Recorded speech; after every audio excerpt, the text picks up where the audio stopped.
Oh, and we're back. Welcome to the Useless Filler podcast. Drew, how are you doing? Dude, it's been a lovely week, Why? honestly.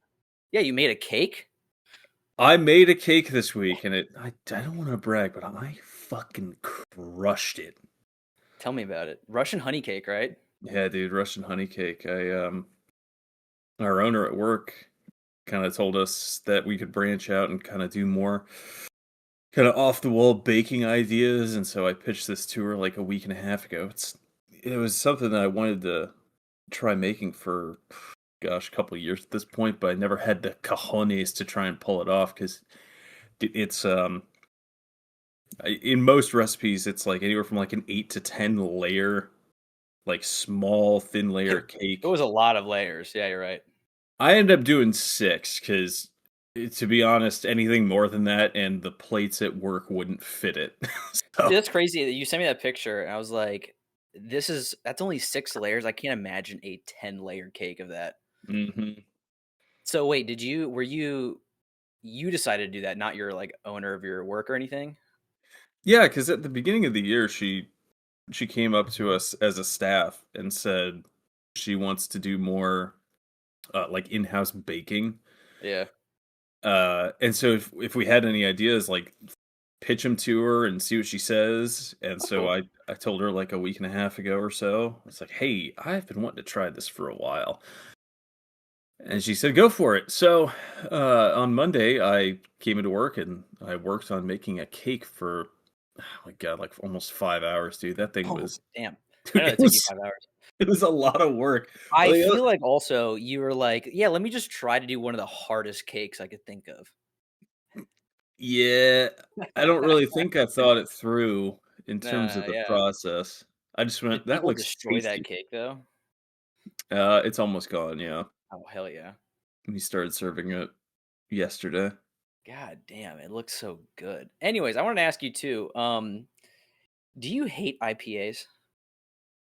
Uh, yeah, Yeah, you've a been sending lot. me nonstop videos about IPA. You never addressed it. I just assumed you hate IPAs.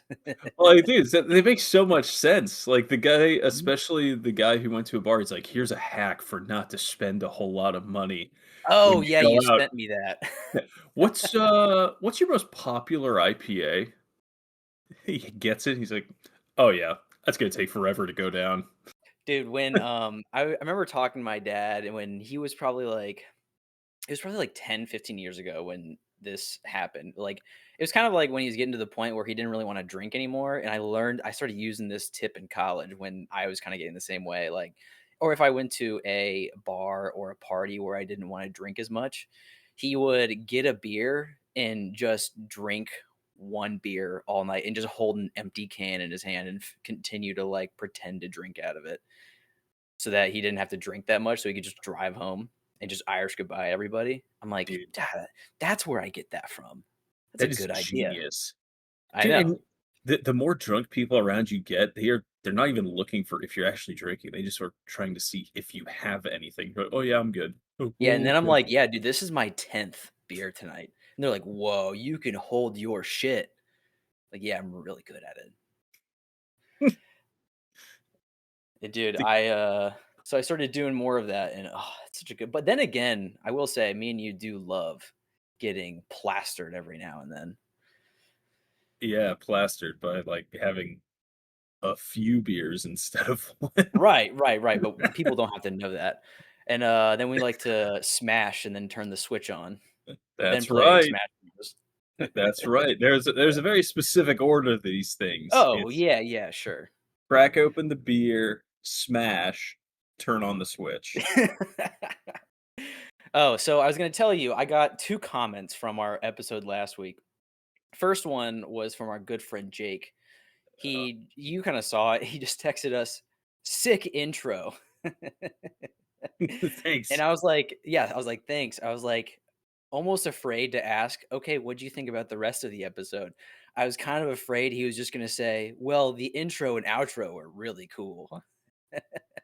You can't do anything with that guy unless it has a fight scene directly in front of him. He's got the attention span of a goldfish. Like, I always make the joke that we told him to go watch the show Death Note, and he Googled Death Note fight scenes and said, "This is a shitty show." Yeah, nothing came up. And then the second comment I got was, "What are your thoughts on Demon Slayer?" We kind of alluded to our thoughts on it last week, but I was trying to think about it. I was like, what's a fair way to actually review Demon Slayer besides just bashing on our hate for Tanjiro?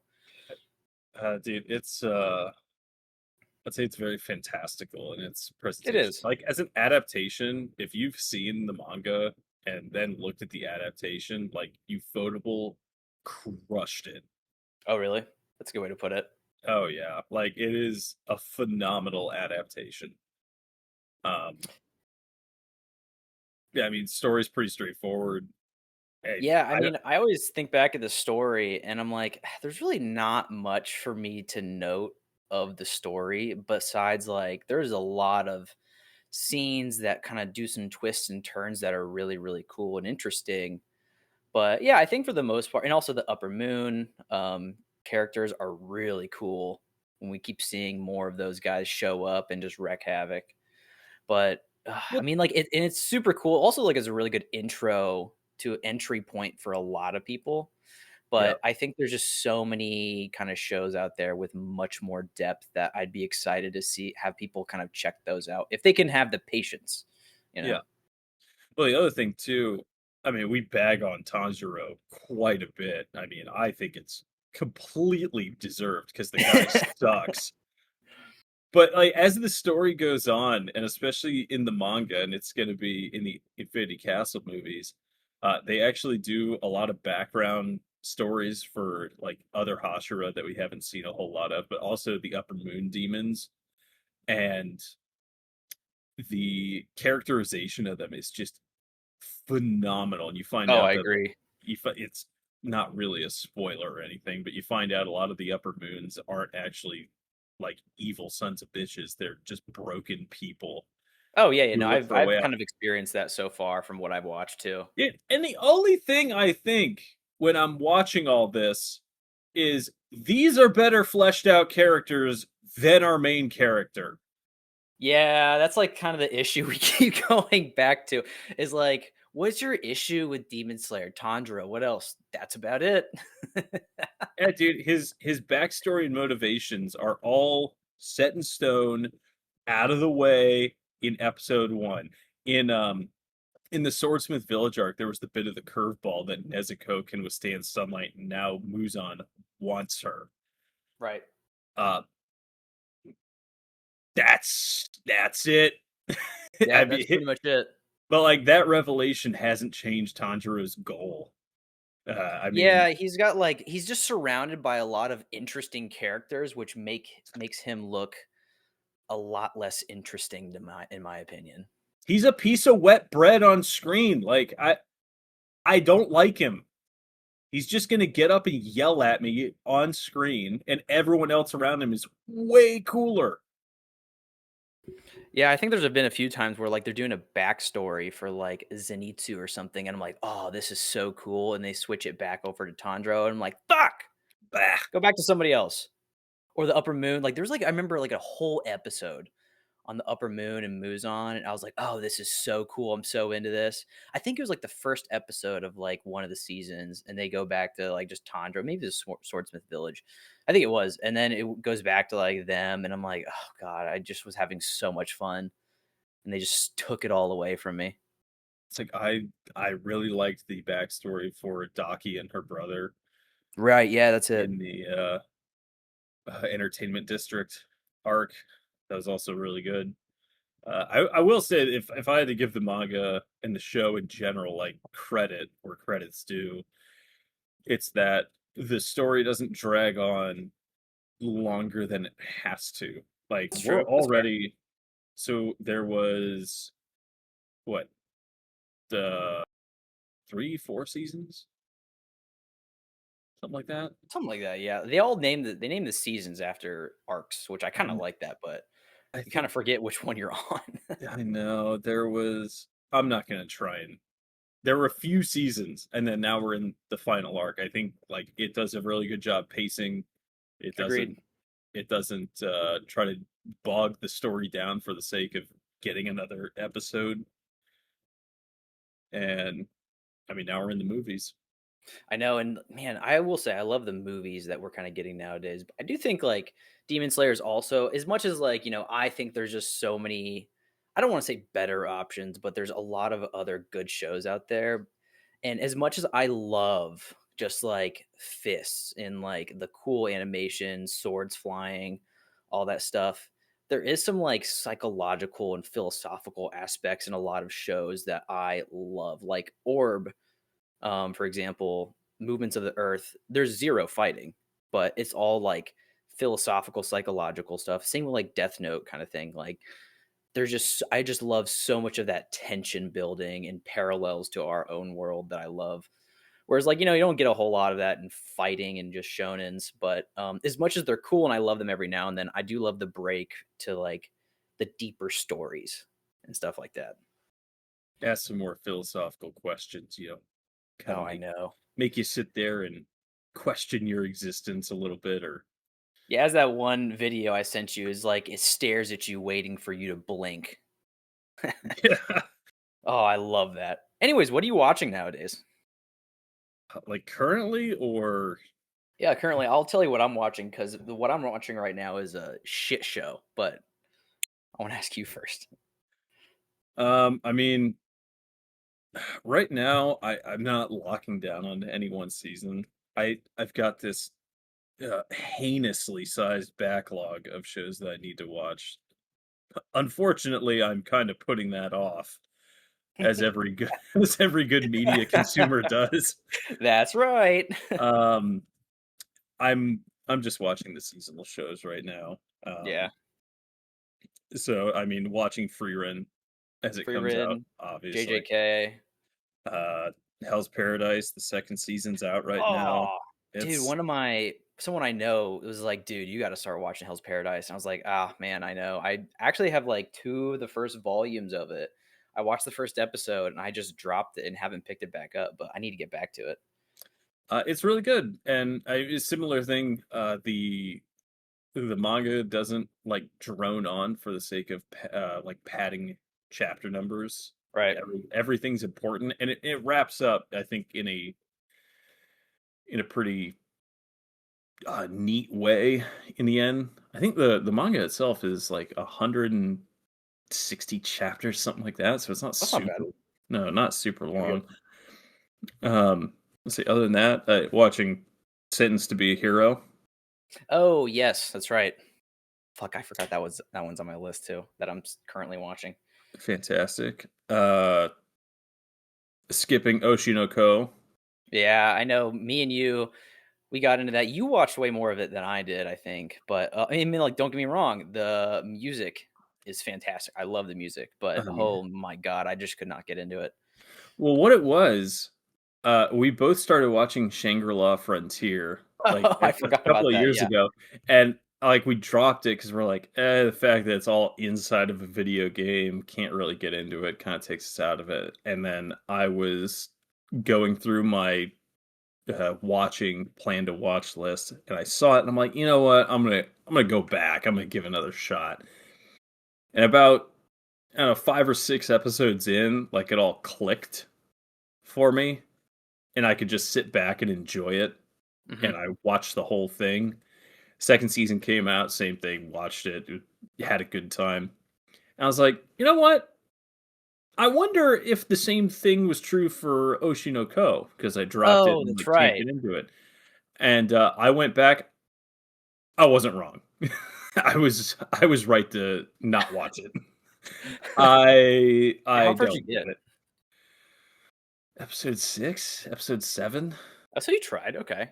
Yeah, I Yeah, remember yeah, same. I watched Shangri-La Frontier. I was like, it's very I'm not into it because like I feel like there's no stakes. I feel like if he dies, it's like who cares? He's in a video game. And then the whole like he has zero skill at the beginning, but he manages to beat everybody hundreds of levels above him took me out of it.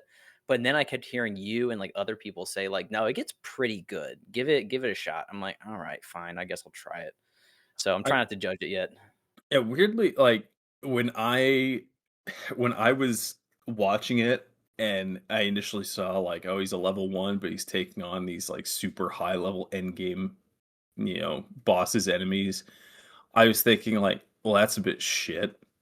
And then I remembered like, oh wait, there's people who are really good at video games who do like Dark Souls runs at level 1 and beat the game. Oh, that's a good So point, I guess. so I'm Yeah, like, I like there's a bit of rationalization in my head, but I'm like, it's possible. And now it's right. to the point where like he's good at games, but also like he's an appropriate level. And He's good at bad games. his whole thing was it wasn't he didn't want to die, and that wasn't the stake. It was if he died in the game, respawn somewhere else. Like he doesn't want anyone to find out that he's found out secret stuff in this RPG that no Oh, one else yeah. knows about. One, because he doesn't want to deal with people coming up and talking to him about it, but also he's like, this is mine. I don't want anyone else to know Same. about it. I don't want anyone to talk to me either. I don't blame him. Gosh, keep going back to Shangri-La Frontier. What else? I'm watching Fate Strange Fake. Oh, what a good one so far. I think I'm like 4 episodes in so far. I'm having fun with it. I'm having a lot of fun. I I watched episode 5, and after episode 4, I was thinking, wow, I'm watching a Type Moon series, and I have a handle of what's going on. This is crazy. And then episode 5 happened. I'm like, the hell am I watching right now? That doesn't make me feel better because I finished episode 4 and I'm like, I barely know what's going on, but I'm having a good time. I think I know. Like I'm making similarities to like other Fate series shows and movies, and I'm like, I think I'm putting it together. So I feel like there's gonna be something that's gonna throw me off, and Oh, I'm there gonna be will. like screaming about it. Oh, there will. I mean, Oh, but fantastic! the thing I like about them, aside from like the visual spectacle that they are, I mean, a lot of them follow a Holy Grail war, you Right? know. So a lot of them are following the same thing. What I like about them is they make you think. Yeah, they don't Yeah. handhold you. No, they make you think like, what the heck? What's going on in front of me? Right? Who's that guy? What are their motivations? Why is this happening? That is true. I do love that. I hate when like you get so much hand holding in shows and they tell you everything up front and then you just know. I that's why I've loved JJK and Fate so far is like they don't tell you anything. It's like figure it out. I mean, like last night we watched JJK. I think it was Fushiguro just explained everything. But I mean, it was kind of complex and kind of had to, but for the most part, I think they do really good at that. Um, let's see. I'm watching the show Jack of All Trades, Party of None. Oh yeah, you were talking about like it's very so far. Uh, I yeah, thought that the one of show looked the interesting for sure, but yeah, I didn't get haven't started that one yet. it is interesting in the sense of the premise, but we episode 6 just came out. I watched it yesterday, and this was supposed to be like the big payoff episode that the last 5 episodes are building to, Hmm. and the payoff was good. Um, I'm just upset that I had to make it halfway through the season to get a payoff. Oh, I see what you're saying. Whereas like in So, Sins to Be a Hero, you get a big payoff in the beginning in episode 1. and I like it's not that like I need hand holding, but if the show was maybe written a little bit better, I wouldn't mind waiting for payoff. Sure. But I from like episode 1 introduces the premise, but then episode 2 to 5 is just the same build up each episode, Oh, cool. where it's what's happening, more of the same. What's happening? Oh, I'll tell you what's happening. Don't worry. I'm like, no, I don't want to know. Um, yeah, I want to like it. I want to like it more, but I I mean, I'm gonna be honest with myself. I'm probably gonna finish it when like episodically after it all comes out. But I mean, hopefully there's a turning point. Maybe next week will be better and we actually start to see the story progress. But I don't know. As now professional journalists, it's our duty to watch all these shows and provide terrible opinions on them. I hate it. It's lame. And there's a 14-year-old fawning over the main character. Oh, see, they did that that's like what they did in Shield Hero, and that's what killed it for me. Let's see. They always have to throw that shit in there, and I'm like, it kinda kills my vibe a little bit, but it is what it is. And then I started it, but I think I'm gonna watch it how I watched the first season. Trigun Stargaze. Oh, I heard that was pretty cool. Well, actually, I don't know if I heard that. It just looked cool to me. I think I'm just going to binge it all when it all comes out. There you go. Uh, Good the f- idea. the first season, Trigun Stampede. It's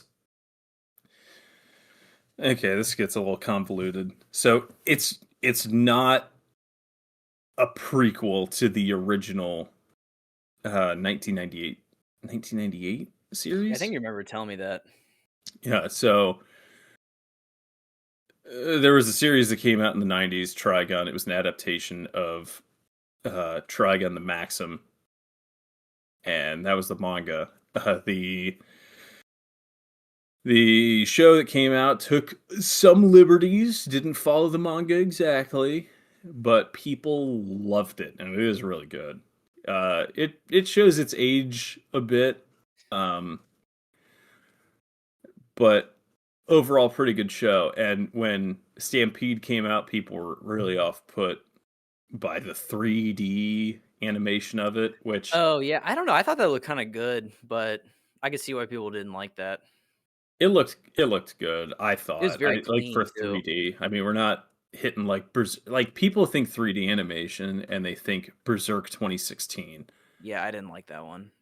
No, God, don't even get me started, man. If I'll you're gonna do 3D, do it well, and, like, I think that, like, that Trigun series was also was, like, 20 years after the original, so yeah. who So cares? it it does kind of take some creative liberties with plants and kind of how the story is portrayed.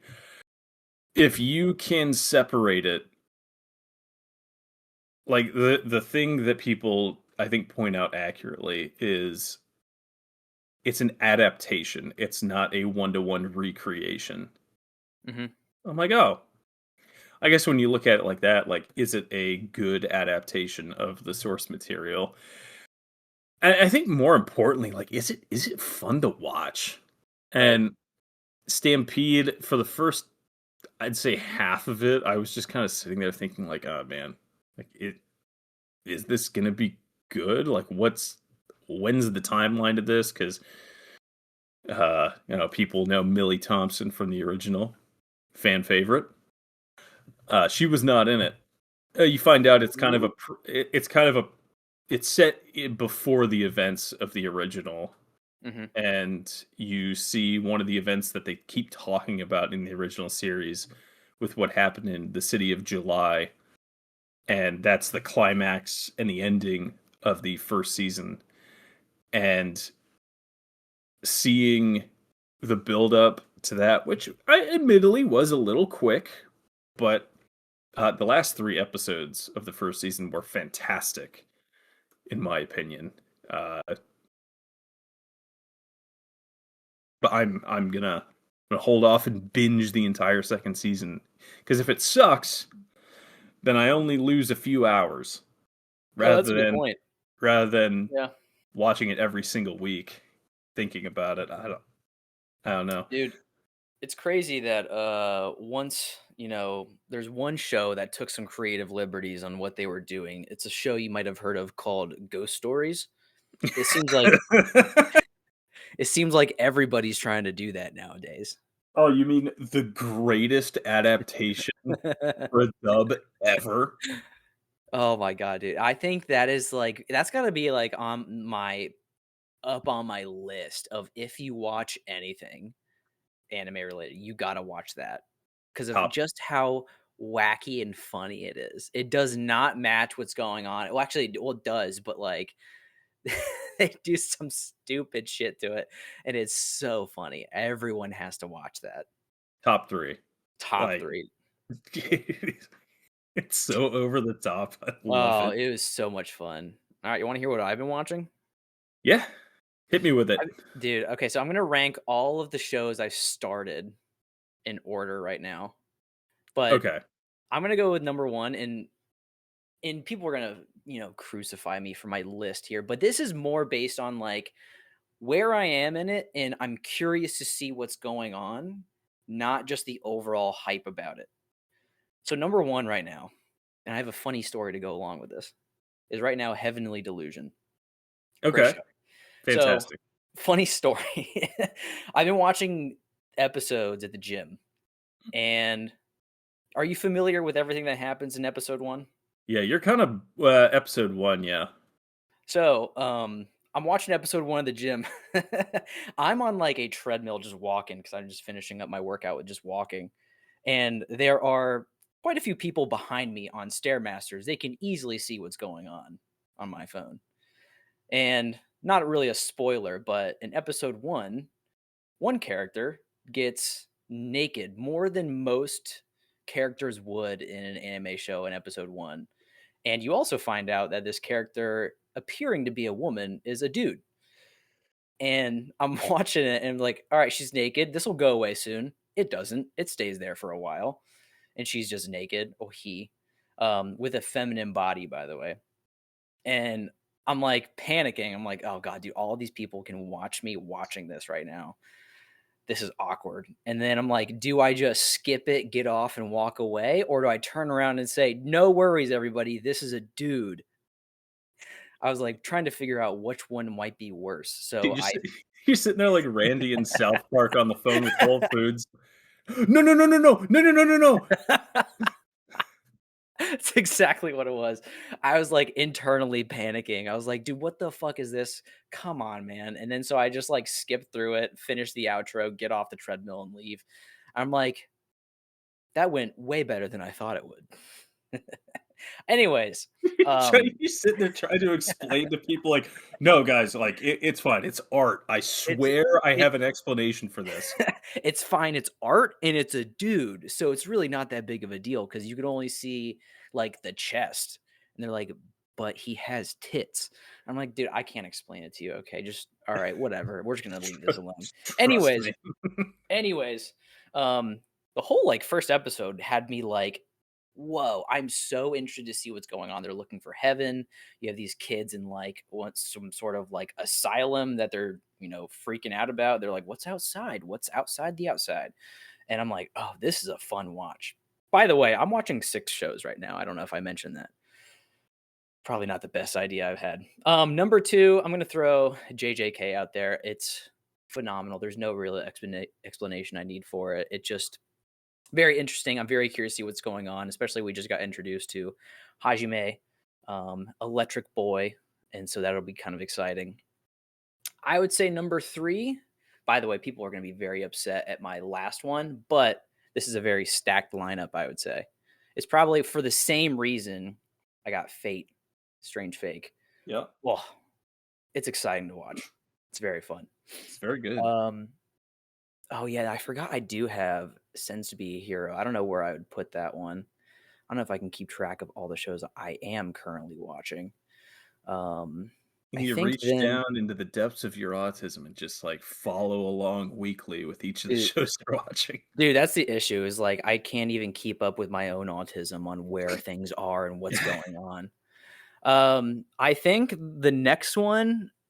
I think there's another show. I think I'd probably have to put Orb, Movements of the Earth, the next one. The reason why I Fantastic. got into it is it got nominated for Anime of the Year on Anime Buzz Daily, and I was like, oh, that sounds interesting. I really love like space and cosmic stuff, so I got into it, and it is really cool so far. Very brutal and psychologically dark. If you want to watch that kind of thing, Really cool story about a 12-year-old that essentially finds out the world that they're living in isn't as the church perceives it, and he's trying to disprove the church. But there's a guy going around killing people who oppose the church, and it gets pretty he gets pretty close to finding out this kid is opposing the church. You find all that out in like episode 1. It's pretty sweet. It's all Um, about, heliocentrism, isn't it? yes, yes. So you find that out a little bit later on. I'm like 4-ish episodes in, I would say. But it's super cool. I absolutely love it so far. I'm having a really good time watching it. Might have to start, it's on my list. Yeah, and then the soundtrack is pretty cool too. It's like not like anything we hear nowadays with like the very actiony anime type soundtracks, but it's a little bit more the speed of the show, if that makes sense. Like it's not like it's kind of going that same speed of it's kind of slower, more methodical, and just kind of atmospheric soundtracks, which is kind of cool. And then people are gonna put me up on the cross for this one, but uh, the last two are gonna be Gachi Akuda and Sense to Be Hero. Now, I love Gachi Akuda, and like I think like even if there was more shows, Gachi Akuda might be higher up on here just because it's just like the one that I don't have the most interest in compared to those other ones right now. Also, and like it's like a really cool show, don't get me wrong, but I don't know, there's a part of me that just gets kind of annoyed by loud, obnoxious characters sometimes, like Gachi Kuda. The other characters are super cool, but it's kind of like Tanjiro screaming about things all the time. He's cooler than Tanjiro, but man, sometimes just loud, obnoxious characters get under my skin. That's why Sense to Be Hero is the bottom of the list because I hate the goddess. She is annoying as fuck. I want her Terita. to shut the fuck up. And she's got a fucking worship kink. Like, you may pat my head now, Squire. I'm like, oh god, dude, shut up. Uh, I mean, I don't really wanna it's it's not really a spoiler. In the most recent episode, you see there's a scene with another goddess, and that's, like you find out, oh, that's a trait of the goddesses. Oh, I'm sure. I'm sure it's like something they all kind of do. They're all kind of quirky that way. Um, but so far, I mean, like episode 1, by the way, was pretty sweet. But in terms of the mystification of all these shows, I ordered them in that reason of like, I'm just so curious to see what happens next. Mhm. So those are what I've been watching.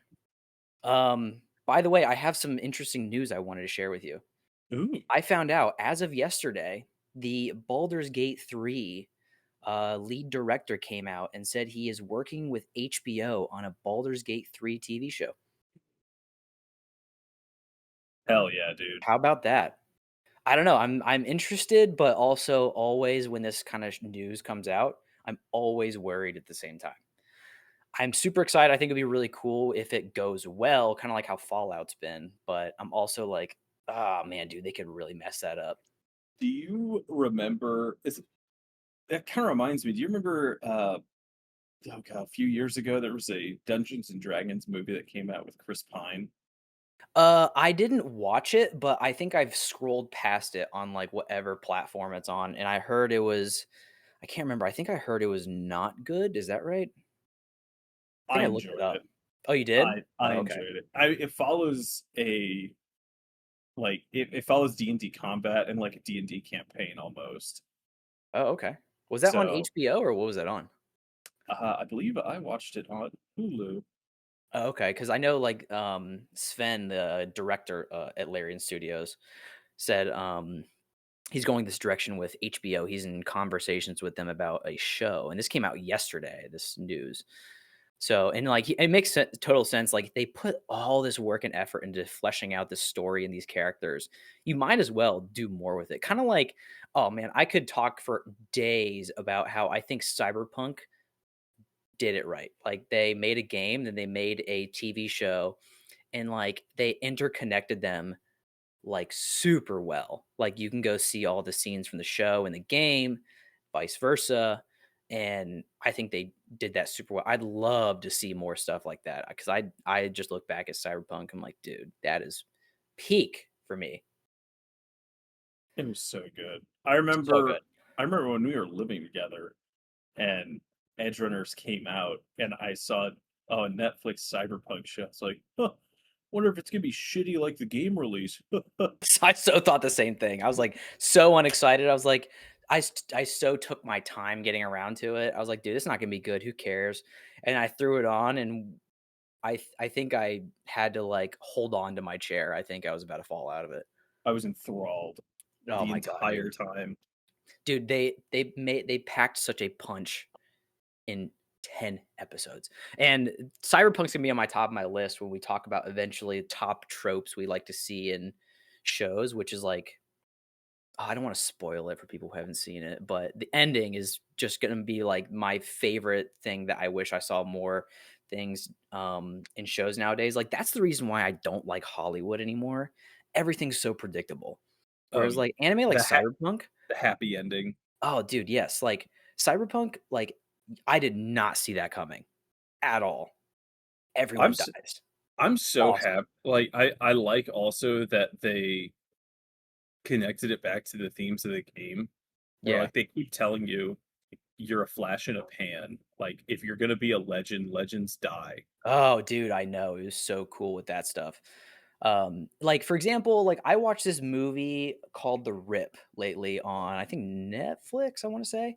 It's like Ben Affleck, Matt Damon, and it was overall a good movie. It's about like the DEA seizing drug money and they find way more money and they end up trying to steal it. And there's all this other stuff, but um, happy ending. And you kind of they have a cool twist and turn, but like happy ending, I was like, man, this would have been really cool if they had a shitty ending to it.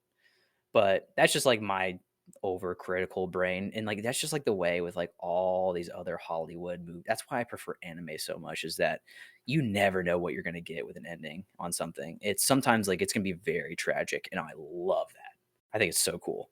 A good guy doesn't always win. Exactly. On other news, to have you seen the updated reviews on High Overwatch? Briefly, apparently they're turning it around. Dude, I looked at it yesterday, and they've gone up from 17% to 45% Hey, because they've been patching the hell out of it. that's tangible improvement right I was like, there. dude, they listened to our podcast last week. They had That's to. the that's the only thing that could have happened. And you know what's funny? I mean, props to them for fixing their game a little bit. I tried downloading it. I can't boot it up. There's these error codes that I've tried to fix, and everyone else is getting the same error code. So very few people can actually play the game right now. I was like, I'm going to play it and give it a fair review, see what happens. I couldn't play it. So I had to go into my BIOS and change things up with the secure boot and how it works. And I did it. I still couldn't boot it up, and people have the same issue. So who knows? Maybe one of these episodes we'll talk about. I'll give you an actual review on how the game actually is. But for now, I'm going to let them keep patching it and see what happens. I'm not. I'm, dude. I'm realizing we're like 40 minutes in. We haven't even hit any of the specific topics we wanted to yet. Do we want to go over the anime rewards awards real quick, or just dive straight into our topics of things? I think we We could can go we over can make the. this episode longer too. Yeah, that's fine. Let's go Who over the cares? awards. Why not? Yeah. We're gonna skip a few of these. So for everyone listening, there are a lot of categories. There is anime, movie, animation, action, romance, isekai, comedy, continuing, new anime song, main, supporting character, studio of the year. And we're going to skip a lot of these Ba, because ba, ba, ba, ba, ba. there is a lot. We're going to start with anime of the year. Let's see what we got. And you probably have watched a few more of these than I have. And you for sure have. I have a few opinions. Oh, I didn't know that one was on there.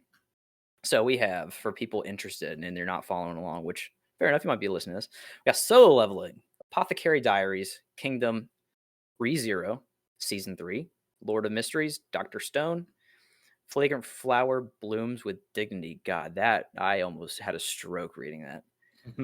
Taco P's Original Sin. We watched that one. Yeah, we did.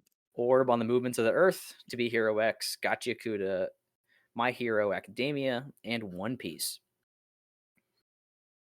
Poof. All right, so let's. You want to do some elimination real quick? I don't know. Have you even? I don't think either of us have even watched One Piece, even though I have heard it's pretty sweet. I I have watched it. Oh, you have? Whoa! I was expecting you to watch it. Yeah, I'm up to date on the show. You have any candidates off the top of your head? Let's narrow it down to three. Uh, get My Hero out of there. Can't stand Deku. We'll have to talk about that one because I feel like that one's gonna be a hot topic.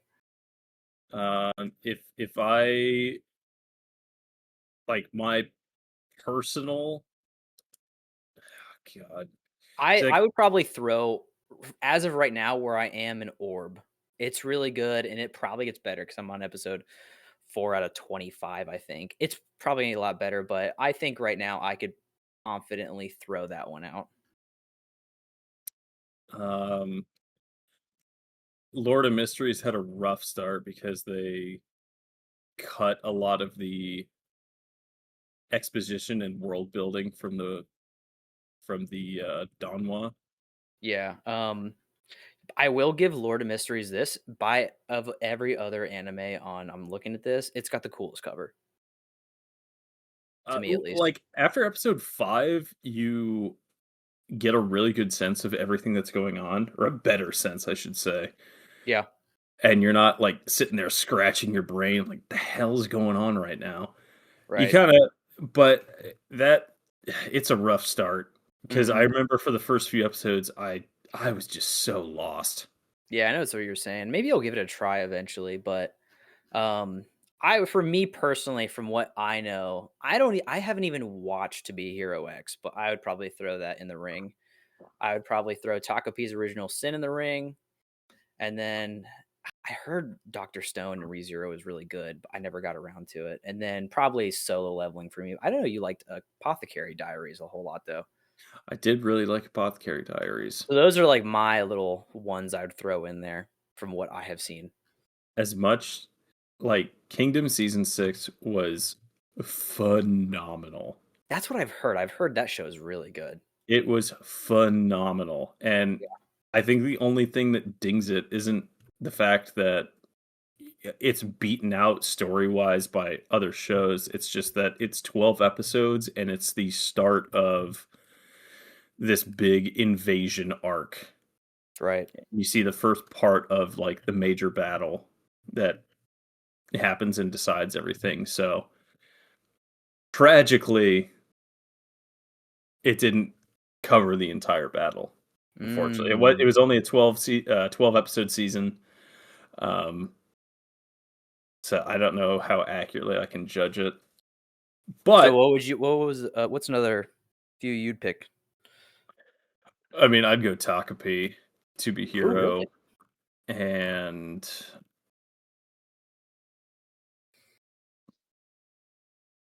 oh, goodness.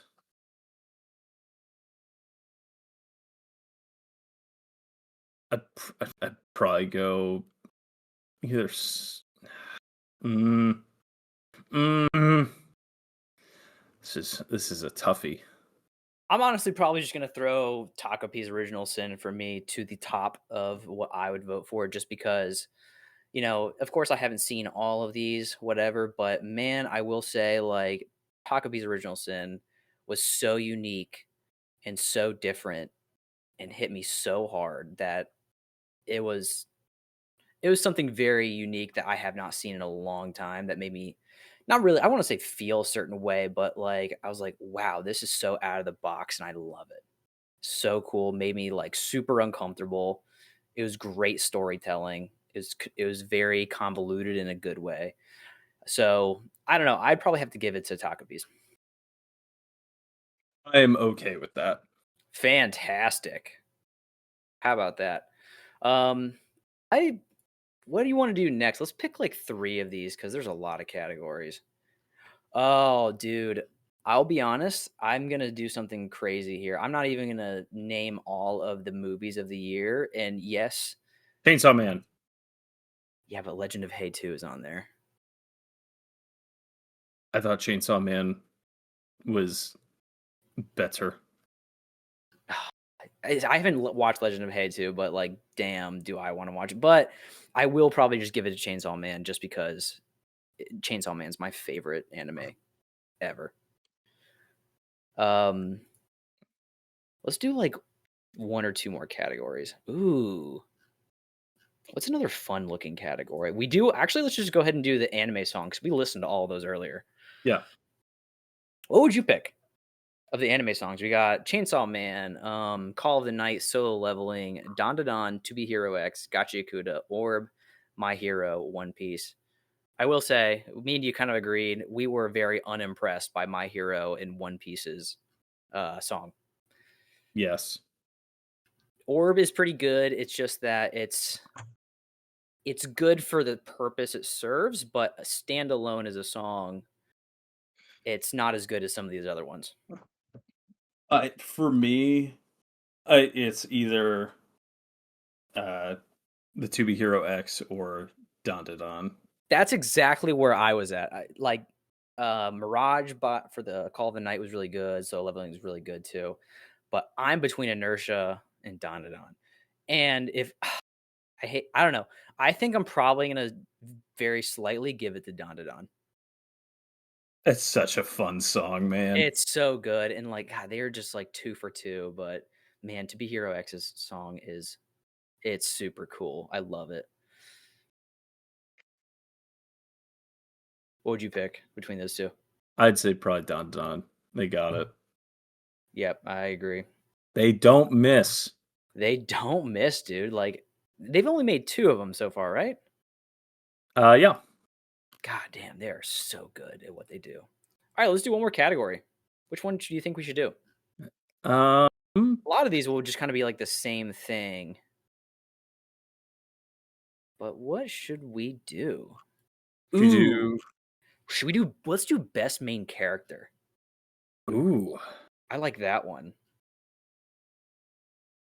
All right, so we got Solo Leveling with Jinwoo, Subaru from ReZero, Senku from Doctor Stone, Luffy, Tanjiro. Should we vote for Oh, Tanjiro? you Denji. can take Tanjiro and Deku right off this list. I hate both of them. Yeah, I know. I agree with you on that one. Klein from Lord Mysteries and Mao Mao from Apothecary Diaries. I will say right now, I'm honestly probably going to take Sung Jin Woo off just because he's a cool character. He's just very one dimensional. Yeah, I don't know let's if you get agree. Denji up there. Denji, let's hear from our Yeah, that's where I thought we boy. were going to go with this. Guy I'm glad can't catch a break. we're both big Chainsaw Man fans. I do He's love Chainsaw Man. he's a simple guy. He's a Like, simple guy. Dude, I actually saw this video. I forgot to tell you about this. I saw this video the other day where it was this girl in like a bikini wearing a one piece hat, like string bikini. She was like, I don't like Chainsaw Man because there's too much fan service with like busty women and stuff like that while she's wearing oh, a bikini. oh, the irony. I was like, that's fine if you think that, but it probably wouldn't wear that while saying that. And also, I feel like there's other better reasons to not like Chainsaw Man. Like me as a big Chainsaw Man fan, I could probably come up with better reasons to not like it.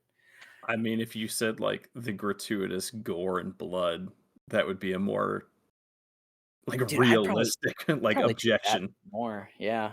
But yeah, I'd say Chainsaw Man with Denji. Cool. Yeah, there's a lot of good stuff, but it's so crazy how, oh my god, dude, I'm thinking about it now, like with all the stuff not on here. 2027 is going to be way harder. Yes. Like, with 2026, I meant. Next year is going to be so much harder when we do this. Oh, but I'm so excited about it because hopefully next year I'll have more of these watched where I can make better opinions on it. Oof. Yeah, you Any- got rookie numbers on your mal completion list. You need to pump them up. Pump oh, them dude, I up. don't really enter things into Mal, but I probably should be. I Yeah, will you though. can see, it's like a degenerate calculator. You can see how much of your life you're actively pissing away. It's awesome. Dude, it's kind of like when you smoke a cigarette, you lose, what is it, like 30 minutes of your life or 6 hours of your life? I thought it You was can like see we were told like 20 minutes. 20 minutes? Even better. You can see, like, with your Mal list, just how much time you're freaking wasting. I Yep, love it. yep. And then when you Yeah, cross the, like, hundreds of days, I think you should get a medal for every you 100 should. days you Like, watch. you know how, like, YouTubers get, like, a big silver plaque when they, like, have a certain amount of subscribers? We should get that for, like, if you enter a certain amount of, like, hours into Mal. Ooh. I think that'd be sweet, and, like that'd be funny if, like, the medals you got were just sinking more and more into degeneracy. Like, you're, like, a low grade degenerate, and then you just full on be king degenerate by the end of it. I think that'd be sweet. After you cross 1,000 days of watch time, they send you a crown. You're king of the degenerates. Yeah, you get a crown and a scepter. Like, that'd be awesome. And then you walk around like Cartman and when he was a Yelp reviewer, and you're just like, I'm just, like, asserting your authority on everybody. Oh, that'd be fun. I would be so motivated to watch more. All right, we have some topics to talk about. Yes, Um, we do.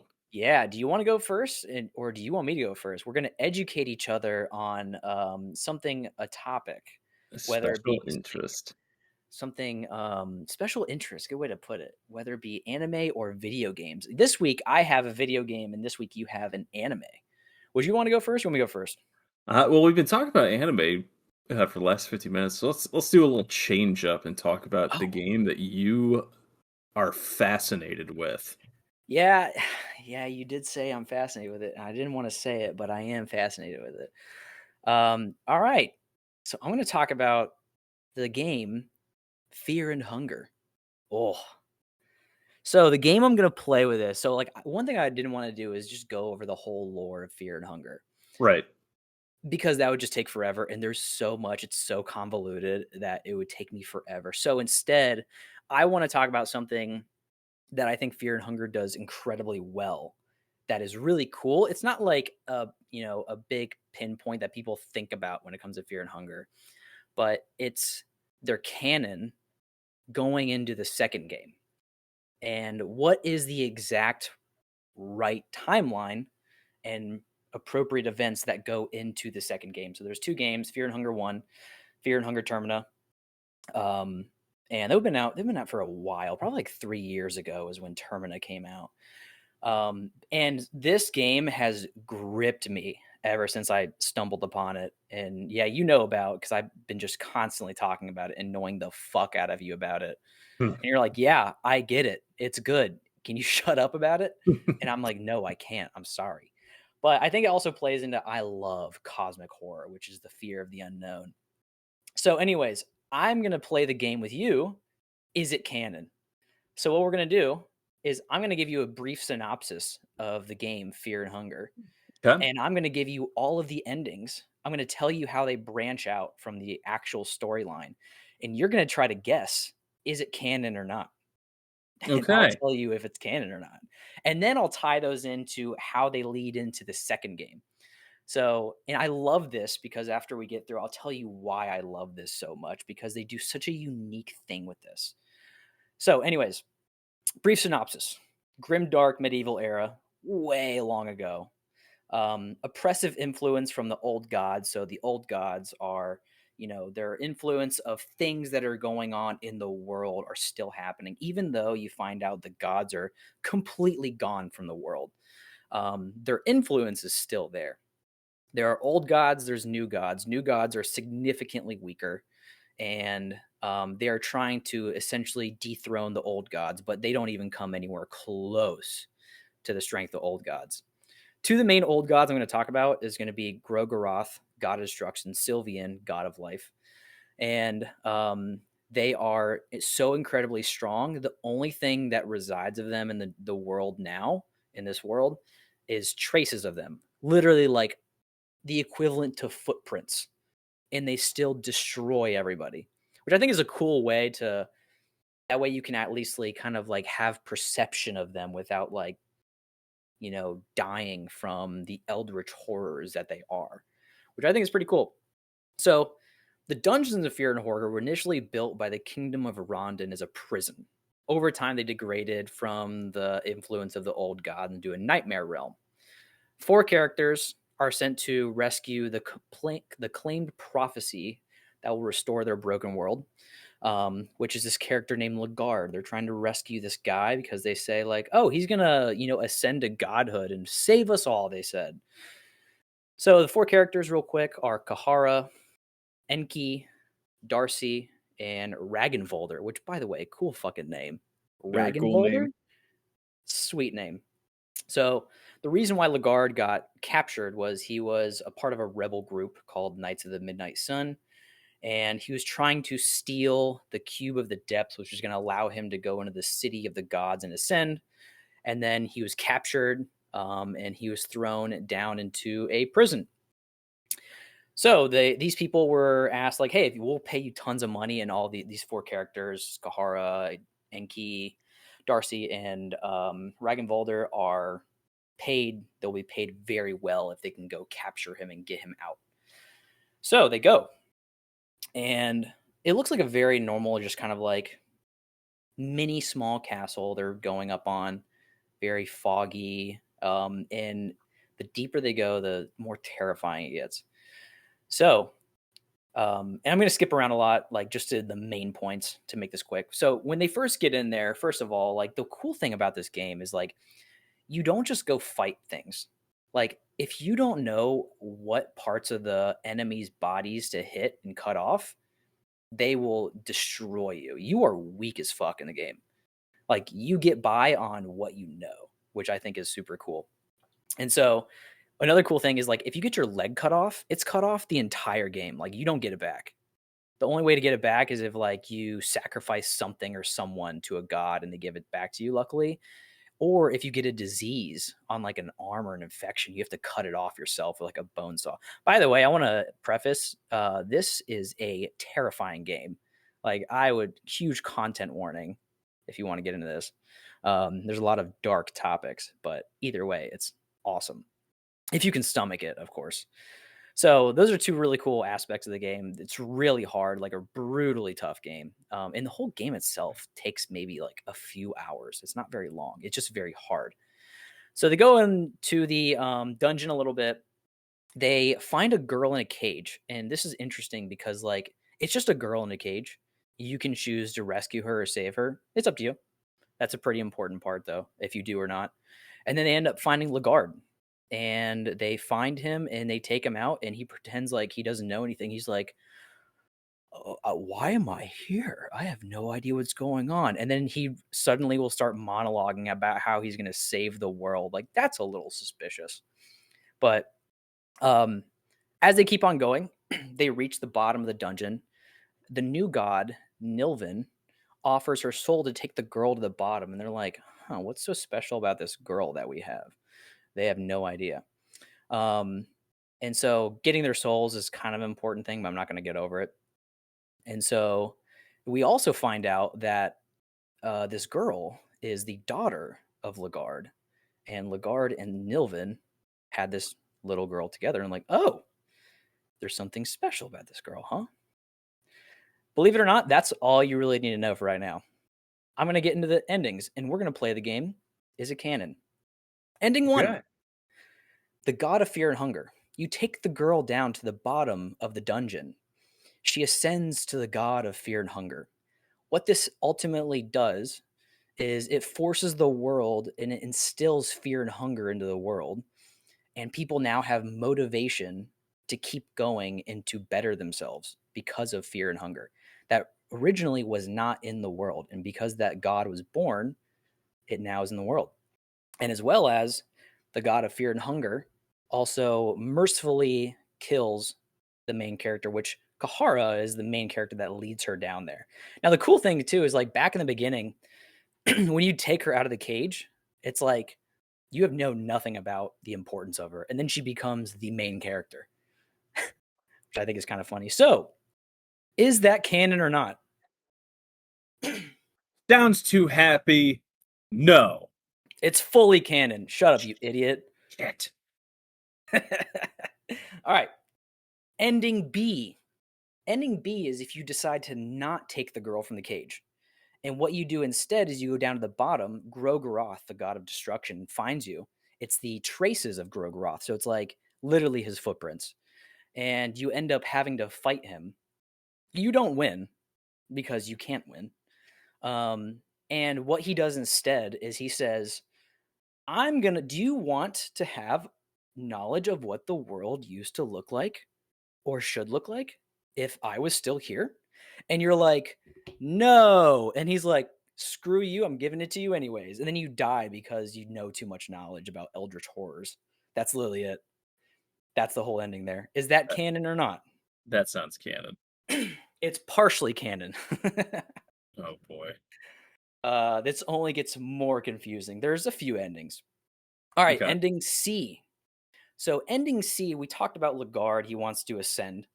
So ending C, there's actually two C's. There's C1 and C2. Ending C is you don't have the girl. You take Legard to the city of the gods, and he ascends to be the Yellow King. And he is considered to be like graceful, loving, and he decides he is going to take the world and put it into prosperity, unite the kingdoms of the world, and bring everybody together. And then also when you do that, you follow him in the void, and you can decide to kill him or not, and you fight him, and you manage to kill him. Is this canon? Ooh. Well, it was sounding a little too happy there for a second, so I was gonna say not canon, but the fact that you smoked the dude that was gonna bring everyone together, I'm gonna say canon. Final answer. Not canon. You are like, I think you're Ah. 1 for 3 right now. All right, ending C2 is the exact same thing, but instead, you decide to accept the Yellow King, which is Legard, as the new king, and you escape the dungeon. And now the world returns. Now the issue is because the god of fear and hunger it ascends as well. Like this is a few hundred years after you leave, the god of hunger is created as well. Um, in this ending, the god of fear and hunger is created.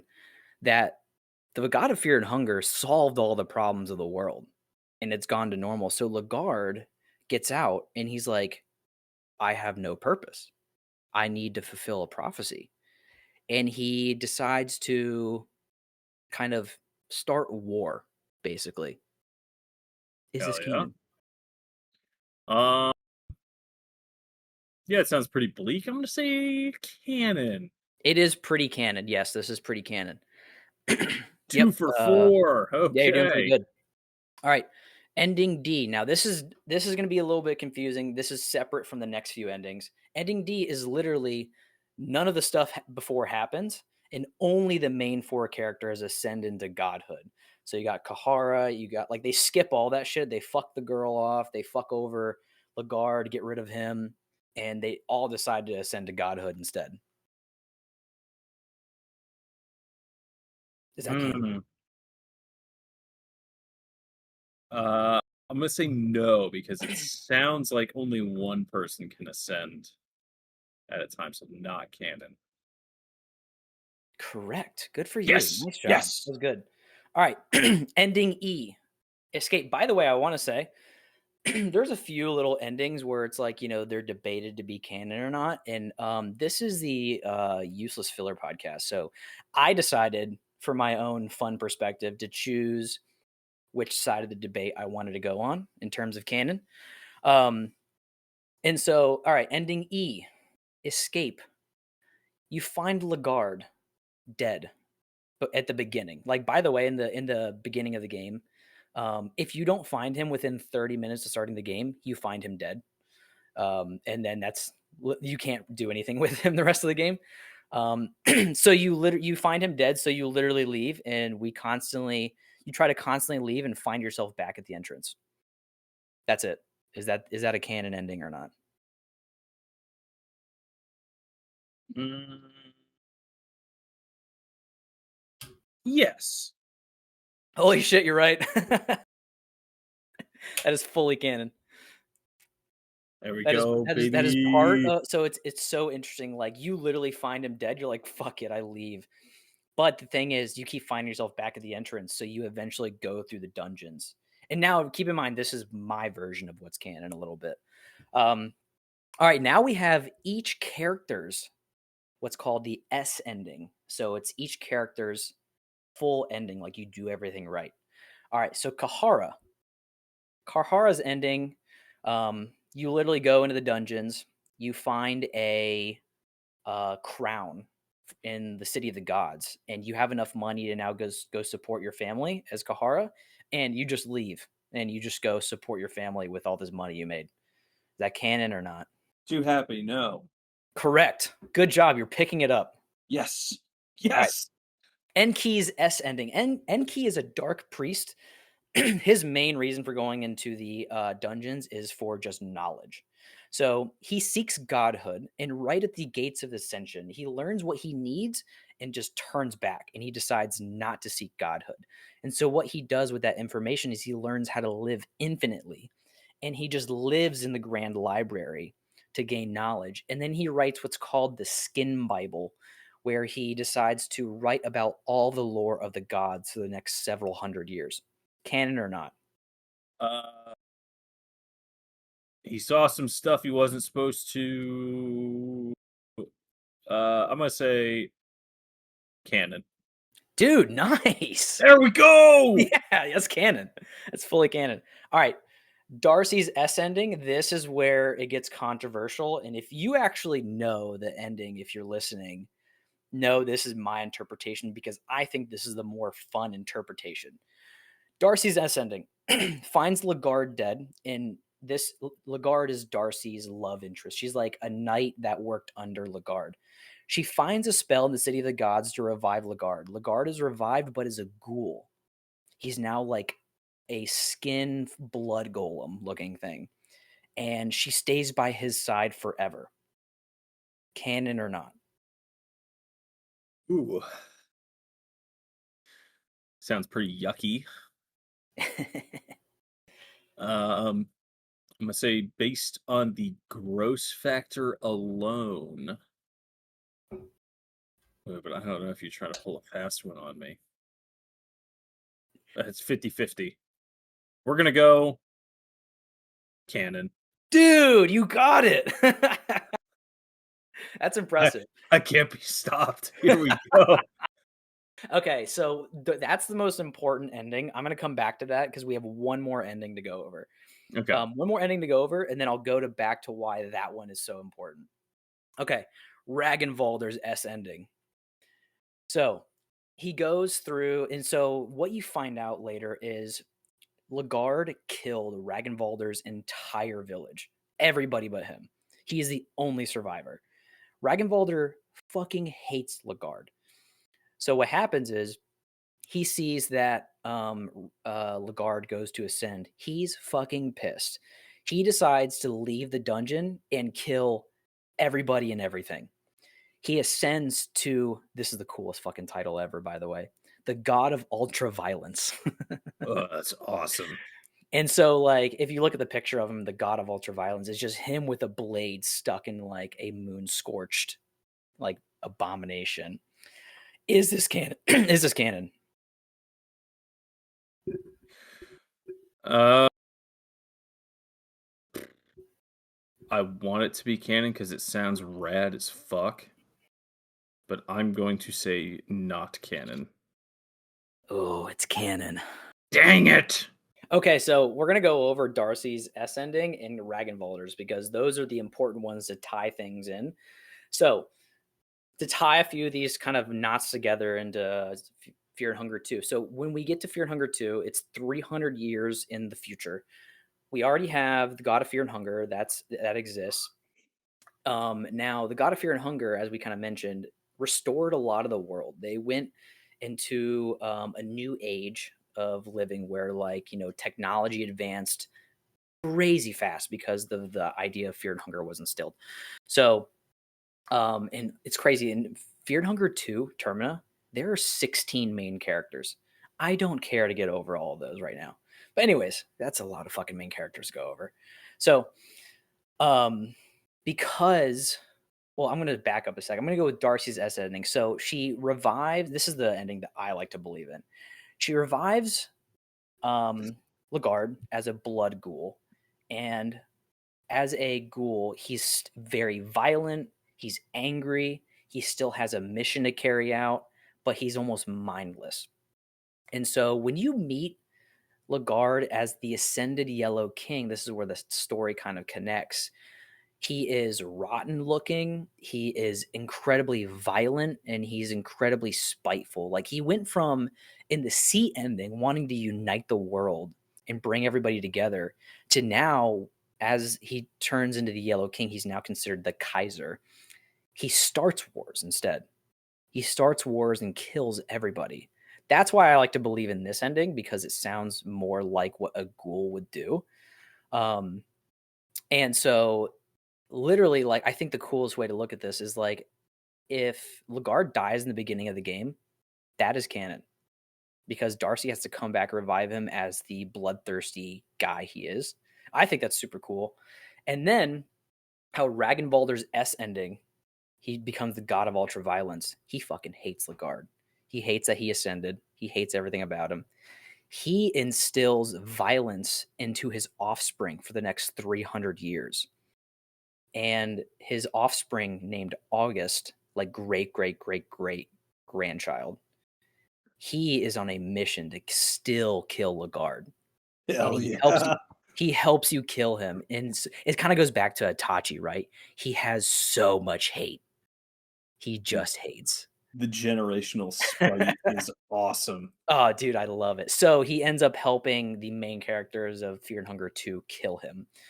Um, I won't spoil much out of Fear Hunger 2, but so to kind of like tie all this together, I love how they took multiple endings and tie them together to create the canon beginning for Fear and Hunger 2.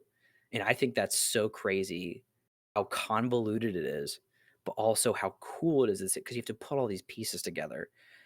And when it goes into Fear Hunger 2, it's like you kind of like figure all that stuff out. And I'm like, whoa, the way this is not lining up with what it was at the ending, because in that 300-year time span, everything changes. Um, Everything goes good, but everything also goes bad at the same time. And you know, the two gods, the Yellow King and Fear Hunger, cannot coexist.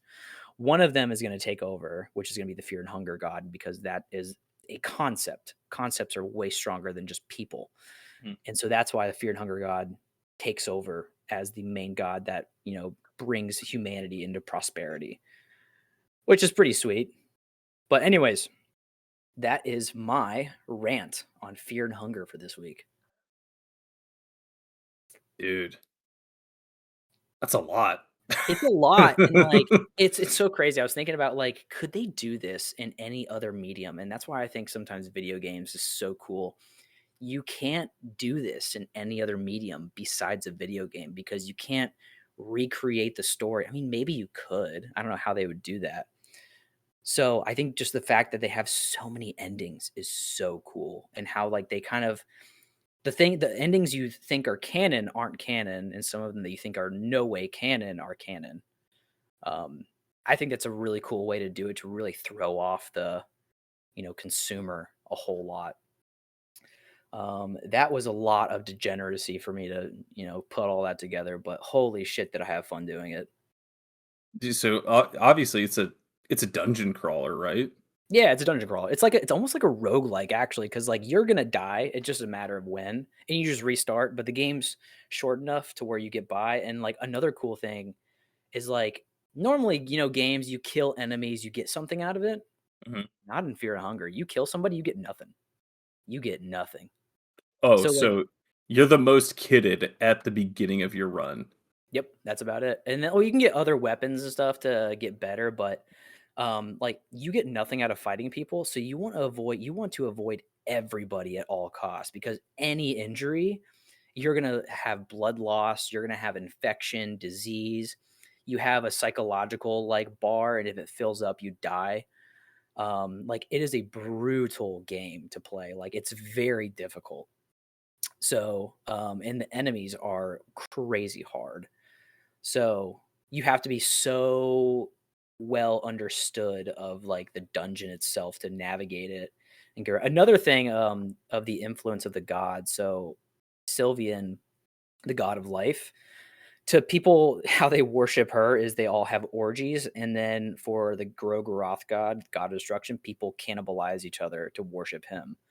So that's why these people are like trying to get rid of the influence because all of this shit's going on, and they're not too happy about it, believe it or not. So there's a Is lot of crazy shit. what's the password to get into one of the orgy parties? Is it like Frank Reynolds and Always Sunny? Orgy. Orgy. That'd be fun. I literally thought that when I was playing this and like watching videos. I was like, do they just walk in? Well, in the game, like you wear a bunny mask, I think, because they fuck like rabbits, which I think is kind of funny. But I was literally thinking the same thing. I was like, do you think they just walk in, they just go orgy, and they're like, yeah, you're good, get in here. I was like, that would be so funny. I hope it's catered because you don't want to bang on an empty stomach, like Frank says. Oh, well, that's actually funny you mentioned that because while they're banging each other, they start eating each other at the same time. Yeah, it's a pretty funny thing. It sounds like the God of Destruction, but just with extra steps. Yeah, I mean, like the god of destruction and god of life had kids to create all of the other humans and stuff. Um, oh, a little kind of piece of lore that was really cool. Like Sylvian wanted to create like subjects that were capable of loving her. And Sylvian turned on humans when she found out they could not love her with the same intensity that she loved them. So she decided to start having them all have orgies to worship her. I was like, that makes sense. That's what I would do. Yeah, yeah, totally. That's the only logical way forward at this point, I think. Who am I to question a god? I know. All right. Any other questions before we move on to yours? Oh, God, dude, like so many, so many. Or um, comments, even. I mean, how many people wrote this? Great question. I think for the most part, let me look that up. Because it seems very like intertwined, but also convoluted at the same time. Finnish creator Miro. That's it. One dude. Yeah. There is a publisher, but that's really about it. Yeah, one guy. I By the mean, way, another aspect you like about this is there are so many Berserk references. yes, yes. Like there is a suit of armor that you can wear. It's called the penance suit, where you Mhm. put it on, it's like all needles inside and you're constantly bleeding, but you're super strong. It is like the berserker armor. I know, right? That's pretty cool. But yeah, I was pretty sure it's only one guy named Miro. You color me impressed. Dude, I know, right? I was like, dude, for one guy to make up this whole world and story and everything is pretty insane. Is it worth going down the rabbit hole myself? Um, that's a good question. Like the world itself is awesome. Besides that, like I will say, like to critique it, the characters have really no development besides when they ascend to gods. Um, I would tell people like if you really want to know about it, like the game's gonna take you a while to figure out. I would say just go watch some videos on YouTube about it. That's what I would tell people at least because it is you have to kind of learn the mechanics of the game, and then I really just want to get to the story. Like I played it on easy mode, kind of, Mm. because I was like, I just want to learn the story and stuff. But I was like, dude, I could see how this would be super tough. But you have to do some endings on a higher difficulty, and I didn't bother with that because I was like, I just want to get to the story part. So I just like watched videos on it. But I would always recommend that to people. Like it's a unique story. Like you will not see anything like this. Right. And it's kind of a really cool depiction, at least it sounds like it, of cosmic horror. Oh, dude, it's awesome. And so dude, it's a tough one to pull off because It's so hard. I like the way you put the footsteps of the old gods that they're fighting, so it's not even Right, actually them because 'cause they'd go insane. I think that's, like, the tough thing. I feel like in video games, you can pull off Cosmic a little bit better because there are different mechanics that you can introduce, right. that the player can interact with or see, but I feel like in things like movies, cosmic horror can be more challenging to pull off. I think the one that's done it the most successfully is Bird Box, Oh, yeah, yeah. but I mean, how exciting is it for the audience to not see something the whole time? And Right, you I gotta know, like, and it's you, and you tough. gotta remember, the average person is kind of retarded. That's exactly right. So I feel Hence why like we're here. exactly. Dude, it's like the concept of the fearing the unknown or the unseen is I feel like it's almost lost on the general populace It is. as far as it's depicted. But dude, it sounds really cool. Oh, it's yeah, and, like, that's just, like, the angle I wanted to take with it. Like, there's so many more angles I could have gone with it, but I also didn't want this to be a fucking 2-hour-long segment either.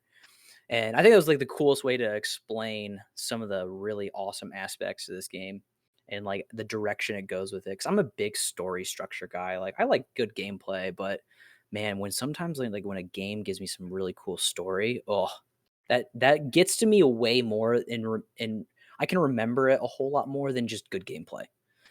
Like, so that's one thing I look for a lot. Like, I will remember this like for a long time. Kind of like with Expedition 33. I'll probably remember Expedition 33 for like the story rather than the gameplay for as long as I live. I mean, both are fantastic, and I think that's a game that'll stand the test of time. Oh, for sure. Absolutely. It's gonna rewrite how people look at gaming and stuff like that with how creative it is. I mean, And so like like, I draw parallels to this game and that game a whole lot. you gotta think, like, dude, Final Fantasy VII came out almost 30 years ago, and people Yeah, are that's still and talking about it. So, not only that is they made like 3 remastered game I think 3 games now? 3 remastered games on it? yeah, yeah. Yeah, 3, and, like, they are just, like they can just pump out content for it, and people love it, and it's such a cool story. And also, like, that's where it kinda ties into, like I love when like, stories tie into parallels to what we see in our daily life, like that game. Like, you see so many parallels, like, it's, like, about the environment and how we use, corruption to take advantage of the environment to make more money. So we see that on a daily basis, and I think that's so cool that we get to see like, what if that idea was multiplied by like 1,000, and that's what happens in a different world. I'm kind of surprised that it took as strong a hold as it did in the West, because it's kind of like anti-expansionist capitalistic in a Oh, sense. for sure. And I'm really surprised that it like got a foothold here because of how popular that is here. But my special interest did not really get a foothold in the West because of No, it its didn't, and sentiment. that's why I'm excited to hear about it because your special interest I don't know much about, but it's been around ever since I was a kid. Like I remember seeing your special interest. It was on what Toonami a lot, probably, right? Uh, yeah, I mean, I'll spoil it. Yeah, Gundam Wing was on Toonami, and my special interest. It's not. It's Gundam as a whole, but if you know anything about it, there's a lot of different universes. There's a lot of different storylines. But I want to talk about the most fleshed out, longest running uh, adapted universe, which is the Universal Century. Um, there are a lot of other shows. You got Iron Blood Orphans, Wing, Double O, Mobile Fighter G. I'm not even gonna get into that. Um, there's a lot of different storylines that are either like a one-off series or they had like a 50 episode run and they're kind of localized in that adaptation. But the Universal Century has been uh, adapted and expanded upon since the late 70s, like 1979 when it first came out. We've gotten more expansion, going further down the timeline. We've taken things back and fleshed out smaller things in the 1 Year War. I know I'm saying a lot of things that don't make a lot of sense right now. I've gone into the distant future. We've in Mobile Suit the origin. They've kind of set up everything for the entire series as a prequel to all the events. Um, I love it. I love it. It's really cool, but I really like it for a lot of the themes and how it portrays those themes. Plus, I mean, big robot make brain happy. Dude, That's I the most mean, important thing. it's hard to argue with that. I mean, like, you see and, like, you showed me some clips of Gundam, and, like, I will not underplay how cool those clips are. Like, you know what's funny? It's actually pretty funny, like, I love the clips you show me of Gundam, and I will watch it eventually. But I'm not a Star Wars guy, I'm not a Star Trek guy, but damn, when you show me those Gundams fighting in space, I'm hooked. I love it. It's so Dude. cool. So I'll start with the Universal Century. Uh, the Universal Century was started. We have AD BC right now, or AD BCE. This is when humans began to colonize space. It ushered in a new era, and they changed the calendar to UC, the Universal This is Century. before or after we colonized Mars with Elon Musk. Dude, Elon wishes. Elon's not cool enough to go to Pedophile Island, so I mean, I doubt he'd be able to be cool enough to True. rename To make rename the Gundam. calendar. Yeah. Uh, so humans begin colonizing space, and it ushered in a new era, the Universal Century, where they felt that we're expanding out. We need to usher in a new era, Universal Century. Um, it follows a lot of different characters, huge casts across like decades and decades. Um, the main conflict of the series that has been expanded upon the most is the 1 Year War. So the 1 Year War takes place over a year, shockingly. What? Um, Not 30 years? I know it's kind of crazy. In that 1 year, half of all humanity gets wiped out. That's actually wild to think about. What do we know, like, how big the population is at the time? They don't really allude to it, but it's the billions of people. Oh, shit, okay. That's a Yeah. that's, like, at least, like, 30 people then. I mean, yeah, like you said, one subscriber, we're close to 1 million. So Which actually then we're already there, by the way, so we're kinda close to 1,000,000, so subscribe now. hell yeah. Anyways, Um, 1 year war, half a billion or half of the humanity is wiped away? half humanity gets wiped out, and what I like about it is it shows the war crimes, baby. Oh, dude, war crimes is, like, my favorite topic in shows. That's awesome. So the main gist and the precursor to the 1 Year War is there are colonies and people that live and were born in space. They're called space noids, affectionately. Um, they are united under the banner of the Xeon or the Zabi family, and it's the Principality of Xeon. Okay. And they are fighting for more space independence. Mhm. Because at the time, the Earth, which is run by the Earth Federation, has bled the Earth dry of resources. So they go into space to get and create resources to send back to Earth so it can sustain itself. So is this mostly taking place in space, not as much on Earth? It's kind of 50-50. 50-50. Okay. So it's like really the main idea is like they're fighting over resources is a big point. Yeah. Okay. And well, the Earth Federation kind of keeps the space colonies under its thumb. And I say space colonies, and you might think like, oh, a a colony of people on another planet. No, I mean like colonies floating in space the size of Texas. Oh, that yeah, I are can see, like, a big, like, space type base, kinda like something you'd see in, like, Cowboy Bebop, where there's just, like, a ton like, a city full of people yeah. somewhere floating around, okay.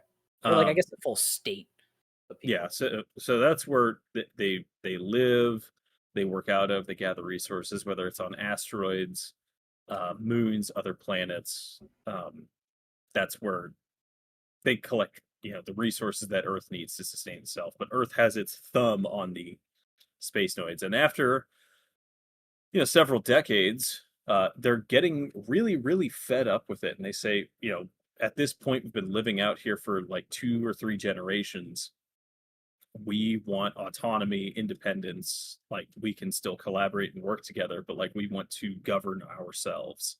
Oh, I see what's going on, okay, that makes more sense. And the Earth said, "Interesting idea. No thanks." Um, and We want to control you forever. I'm not gonna spoiler go into the nuances of origin of kind of like how the Principality of Xeon came to be and the Zabi family gained control because a lot of it's like think like a lot of the underhanded Game of Thrones style uh chicanery and trickery, but in space. Okay, yeah. It's a lot of power grabs, backstabbing, cloak and dagger type movements, um, but set in space. And the whole gist of the series was to show the horrors of war because the author of the original or the creator of the series was a kid during World War II.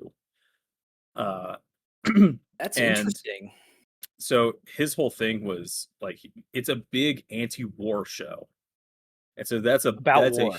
that's a huge reason. Yeah, and it doesn't shy away from a lot of the bad stuff. Like there's child soldiers, it shows war crimes. It more than anything, it shows the toll that it takes on just regular people and the soldiers.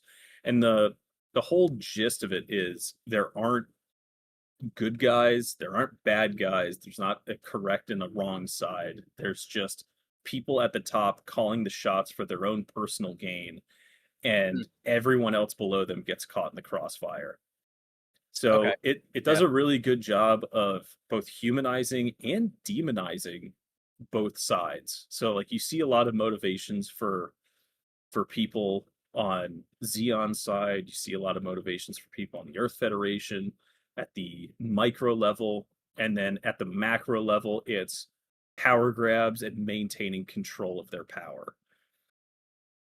And so it makes you question like, why is this happening? Like, why couldn't XYZ happen? Why couldn't they come to some sort of resolution? And you see the insane toll it takes on people, both in like amount of bodies that get stacked, mental, um, and the reason it didn't take a big foothold in the West is because it was the late 70s, early 80s, and the US was expanding militarily. We were being a bit naughty around the world. And Right. a lot of pro military sentiment was here in the 80s, and this was a show that came out and was True. very very very anti-war, and it never got a foothold. And I don't think it really even got a foothold in a large sense until it was on Toonami, and that's not even the Universal Century, that's just Gundam Wing. But across all of the different universes and series, like it follows the same theme of anti-war. And um I just have, a quick list of things to kind of go over. Sure. Um, so you see a lot in the series that, hey, what is this multi-billion dollar nuclear powered robot doing being piloted by a teenager? There's a reason in the story. A lot of the pilots, their parents were creators or like one of the main creators of the Gundams. So the main character Amuro Ray, his dad worked at Anaheim Electronics, which created mobile suits and then the Gundam. Um, and so they think about it. It shows that their parents are thinking about like, oh, well, what if my kid even has to pilot this one day? So, scary thought. But Oh, I think, kind of getting you emotionally invested in these kids that probably will have to go to war. yeah, Yeah. I think even more so, it uses children piloting these mobile suits just to really emphasize that no one is free from the horrors of war, and it has kids be these pilots either committing or witnessing these atrocities, just to show that the people affected most by wars, like on a global scale, or in this case, solar system size, the people affected by it the most are kids. Uh, Yeah, good point. they lose fathers, mothers, innocents. Like they have the most to lose than anyone. But they also show that they can maintain their goodness, innocence, and it yeah, it can get a little convoluted at times. I'm not gonna Yeah. lie.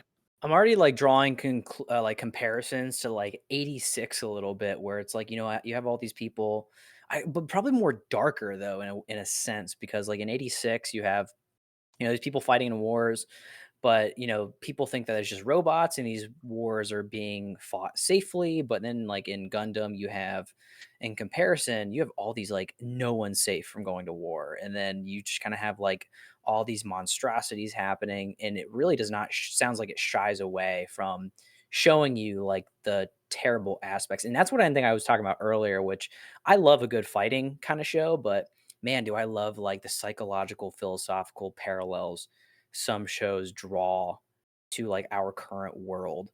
Mhm. And you probably make a really good point on like, especially like when this was airing, it never got picked up really because that was a very big time of conflict.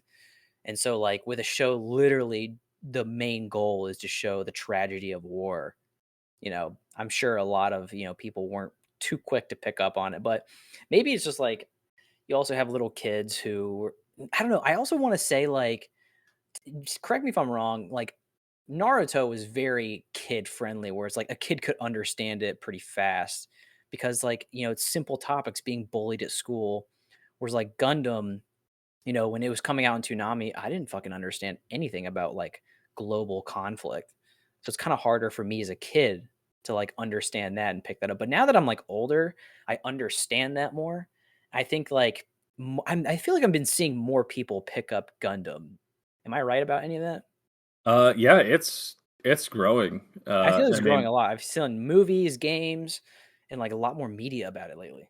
and I don't want to veer off course too much with this, but uh, Bandai Namco got the licensing rights to make now I don't think it was physical media, but they got the licensing rights to make toys. Cool. The toys ended up being like mobile suits that you can build yourself, and Oh. it's now turned into Gunpla, which is insane. There are different grades of mobile suits that you can buy, going up in like size, quality, and price. Um, but they're so cool. Oh, I bet. It's kind of like how I've seen there's plenty you can buy tons of like Warhammer figurines and stuff. You don't have to build those, but like similar idea probably of like just collectibles and you can build them, stuff like that. And like also I think like from what I know about Gundam, there's so many different variants and versions of Gundams that like you could probably never get bored of just like theory crafting your own Gundam kind of thing. I think that's like a cool concept of Gundam. Bingo. Yeah, that's pretty sweet. And also I when you're talking about this, I get like some kind of flashbacks to Neon Genesis and Evangelion where it's like you fucking have these kids controlling these Avas. And it's like they're the only ones that can do it. And it's like it's terrifying watching these kids have to go through all this trauma in a similar sense to where these, teenagers in Gundam have to like control these mechs Hmm. to go fight a war. So that's pretty wild to think about. Um, And a little bit, it kind of leads into um, the next kind of big overarching topic, which is it's not really a subplot, but it's another big overarching theme in the series, which is I'd be remiss if I didn't mention this. Uh, New types. So new types are people who were born and or lived in space most of their life, and through generations of living in space, uh, their offspring have kind of developed almost a sixth sense. And in layman's Oh, terms, they are essentially psychic. that throws a wrench into the plot of everything. Oh, dude, oh my god, I could go down this rabbit hole, but I Okay, so we for have the these robots. Now, what if humans were essentially the robots? oh my god, dude, like it gets so deep so quick, but I'm gonna try and like kind of tunnel vision in on Yeah, it.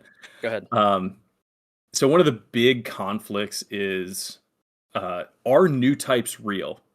Because there's no way to test someone to see if they are. There's no metric by which you can measure if someone is. The Principality of Xeon and Space Noids take the stance that new types are real because we've seen them. Um, and the whole gist of new types is that they can understand people's intentions, thoughts, and feelings without speaking. Like it's just a feeling. So it's almost like, hey, these special people can do the empathy thing. Oh, Is I kind of the hate when gist people of it. can do that. But like they portray it in a way of like they can predict movements, they can sense things coming that they don't immediately see. Um, and the Earth Federation desperately does not want to admit they exist. Government cover up. I think we've heard a few of those before. Yeah, they kind of shrug it off as a theory, and they bring up the points of like, well, even if they were real, like there's no real way to test to see if they are real. Yeah. Um, Do they? I'm guessing they know if they are the new guys, right? what? Like they themselves know that they are psychic. It's not like a Yeah, and Ghost in the Shell thing where like they don't know. a little bit. Like there are people who are aware of it actively because they've been living with it, but people who haven't really experienced it, who are experiencing it for the first time, like have it explained. Because if you have something your entire life, you think it's normal, but if Oh, good point. Yeah. someone else is like, "What are you talking about?" It's kind of tough. Um, Later on in the series, Anaheim and Xeon make mobile suits and Gundams that can utilize new types abilities, so they can, for lack of a better term, like psychically control different parts of the Gundam Oh, that's with cool. yeah with either bits or Oh, it's all for like if you're a Twitch streamer and you get bits, you can use them to control your Gundam exactly, yeah, if you're an e-beggar online for money, you can get bits in chat.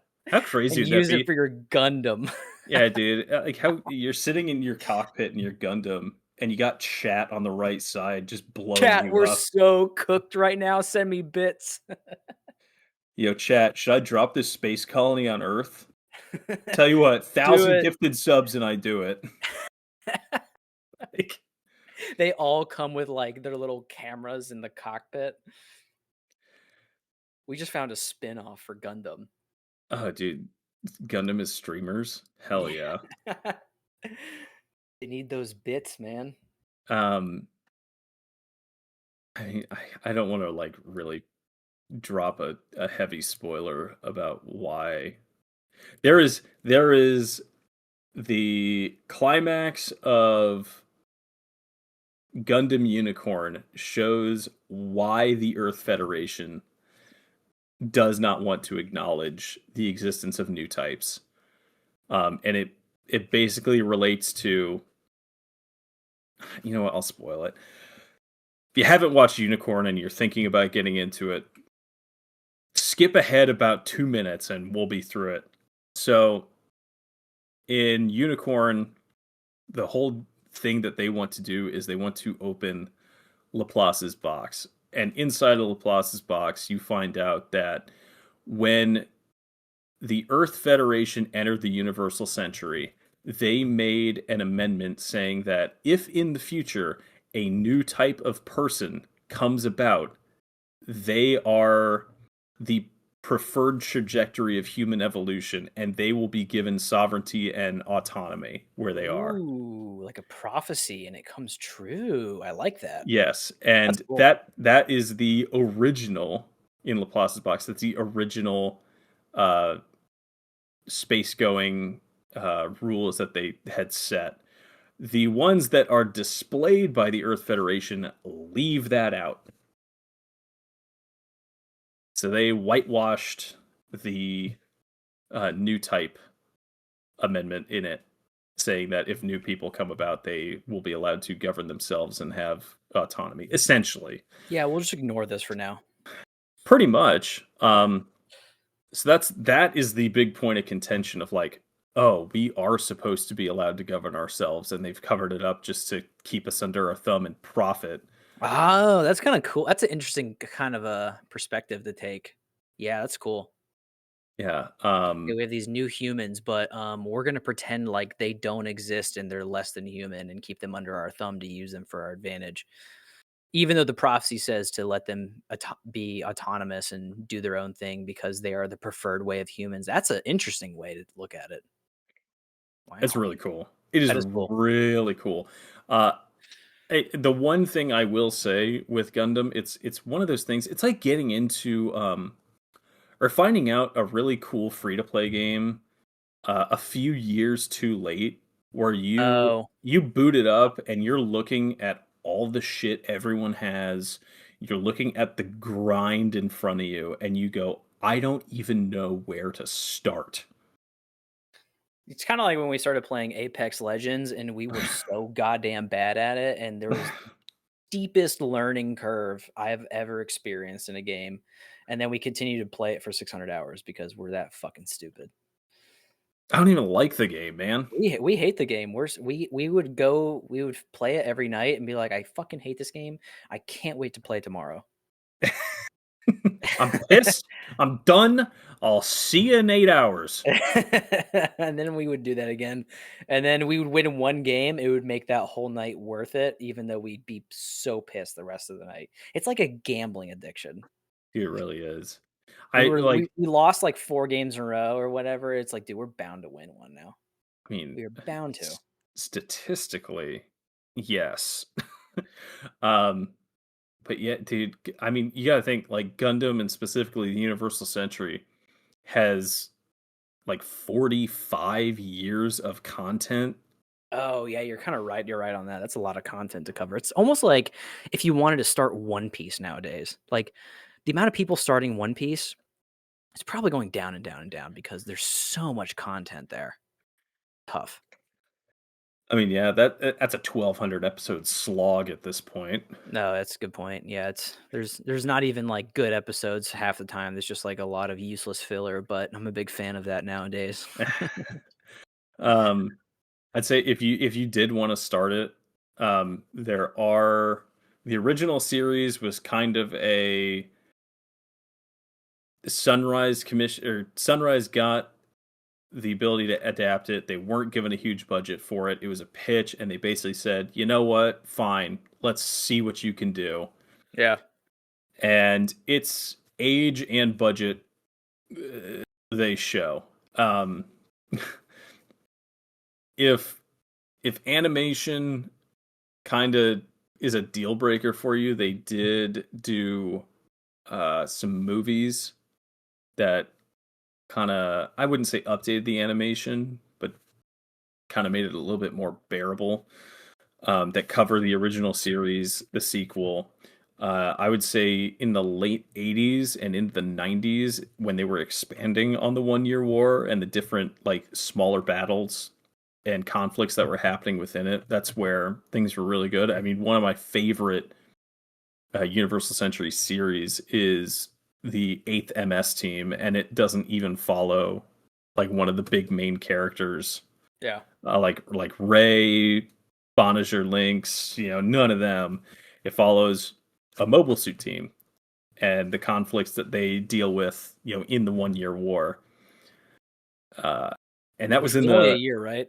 yeah, only 1 year, which Damn. is weird that they were able to adapt it over the course of like now like 30 years. Whoa. Impressive. Uh, there is, I believe it's on the Gundam wiki. They have like a watch order chronologically for everything. Uh, there, there is I believe it came out in the early 2000s. I would say it's probably the one blemish on the UC. Uh, there was a series that came out in the early 2000s. It is a CG rendition of the I already Universal hate it. Century, and it takes place in the way distant future of the Universal Century. So, for context, uh, Universal Century adaptation, if you include the origin, it starts at like UC 67, 68 maybe.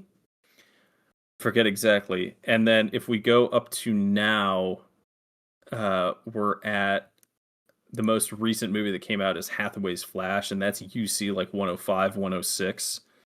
So a lot of the series takes course over, 40, a little bit longer, but like roughly 40 to 50 years.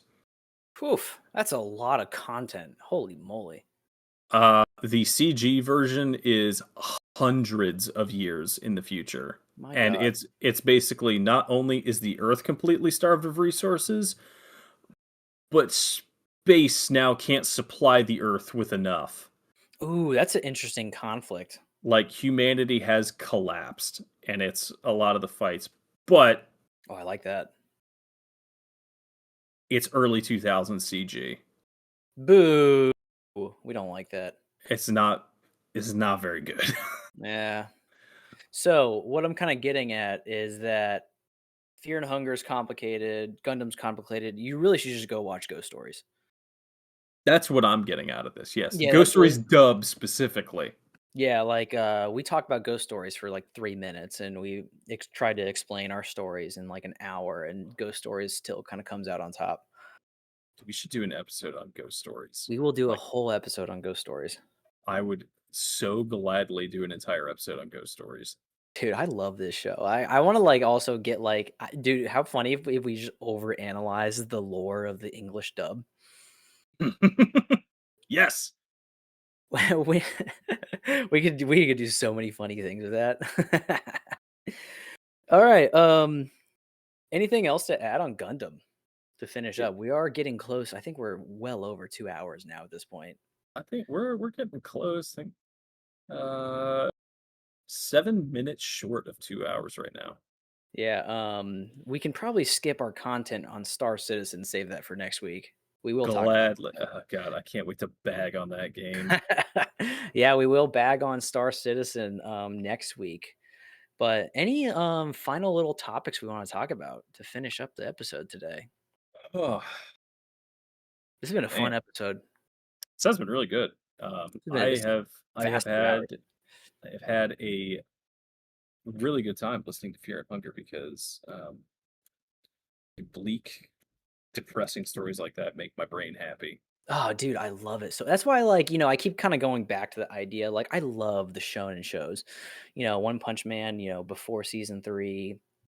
All these other like flashy fight shows. But like, man, some of the bleak shows that tell like a dark story, like Takopi's Original Sin. Oh, those are very special. And I think it's like once you watch enough anime, you really understand that anime can be more than just flashy animations. It sometimes can tell like a fantastic story, such as like Death Note, for example.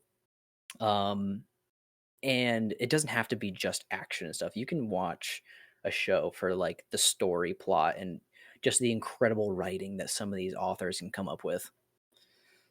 The slow burn almost. The slow burn, dude. Yeah, we'll do a episode one day on like a lot of those shows that are so underappreciated that like you have to really be patient for it to really hit you. Mhm. Um, like I think a good example is kind of like Psychopaths. That's a good one. That's just like very psychological parallels to our world nowadays, and we provide our commentary on that. But yeah, man, like and it's cool. Like we kind of pick two shows that or a game and a show that they're gory and they're flashy, but also at the same time the underlying themes are terrifying at the same time. So kind of funny how we I think the two things we did were overlapped a little bit. Also, it's kind of funny. Like mine was set Fear and Hunger set in like the way long ago, and you did the opposite, which is set way in the future, and they're both very bleak. I like the ambiguity of it too with both of them. Like Oh, Fear I and know. Hunger is a way distant past. How long ago? And then I think Gundam's smart with it because they say, universal century this year. It's like, well, how far in the future is the universal century? And they never really tell you. Oh yeah, they kind of do that in Fear and Hunger too. They don't really tell you what year it is. They just tell you it's way a long time ago. However, they do have a character, a god that resembles Jesus Christ and portrays him in a way. And it's like he recently kind of died, so you can almost assume like maybe 2000ish years ago, a little after that. Hmm. It's hard to tell, but like they never tell you. It's like a lot of things are left up to the imagination. I love shows that don't hold your hand. Just my favorite. Would Jesus be a new god or an old god? So I think I might have told you this, but so like Jesus would be a new god, and his name's Almur. And like here's why they tie the parallels to him. So Almur was created and was born from a virgin mother and was created to uh, unite the world again. And after he ascended to being Almur, he actually no, before that he was put up on a cross and killed, similar to Okay. Jesus Christ. Yep. Yep. Yep. However, here's the difference. When he came back down and was resurrected, he was not merciful. He was wrathful. He killed everybody as the new god. He was pissed. He wasn't trying to save the world anymore. He was pissed everyone killed him. So that's like the kind of like parallel they drew to Jesus, I guess. Which I was like, whoa, that's an interesting perspective to look at it from a story point of view. It's kind of a cool twist on I the know. Jesus lore. And then, fun fact: if you pray to him successfully at his grave, he gets an erection. Well, I think that is a fantastic place to end today. Don't ask me why I know that. I was watching a video because I never got to that point in the game, and yeah, that happened. So that is a great ending point, though. Oh my goodness. Um, we will meet back next week, and we'll do the same thing all over again. We'll see Yes, what we we can will. come up with. Yeah, we will. Well, All thank you right. all for listening, and we got some cool stuff planned ahead. A lot of Yeah, we do. expansion on what we're doing already, but we got some cool stuff down the pipeline. So appreciate the listen. We'll be back here next week to do it all again. Yeah, wait for the day we end up drinking while we record this. That'll be fun. Yeah, it might be coherent, it might not. If it's incoherent and you want us to post it anyway, let us know. We might just do it regardless. No, we'll probably do it regardless. Sorry, irregardlessly, I mean. That's right. All right. Thank you, everybody, for listening. Ta ta for now.